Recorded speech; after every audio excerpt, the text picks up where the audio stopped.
کہ شیطان تم بڑے فسادی ہو، تم لوگوں کے بیچ لڑائیاں کراتے ہو، تم گھر کے گھر اجاڑ دیتے ہو، کبھی میاں بیوی کو لڑوا دیتے ہو، کبھی بھائی کو بھائی کا دشمن بنا دیتے ہو، آخر تمہیں سکون کیوں نہیں آتا؟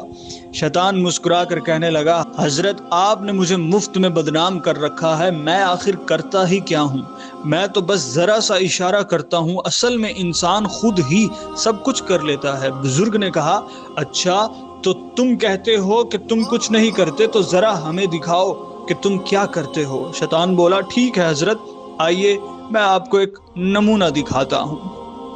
شیطان بزرگ کو لے کر ایک بازار کی طرف گیا، وہاں ایک حلوائی کی دکان پر پہنچا۔ شیطان نے چپکے سے ایک انگلی بھر شیرہ دیوار پر لگا دیا، بس اس نے صرف اتنا کیا۔ اب ذرا دیکھیے تماشا کیسے شروع ہوا۔ تھوڑی ہی دیر میں اس شیرے پر مکھیوں کا ہجوم لگ گیا اور مکھیوں پر ایک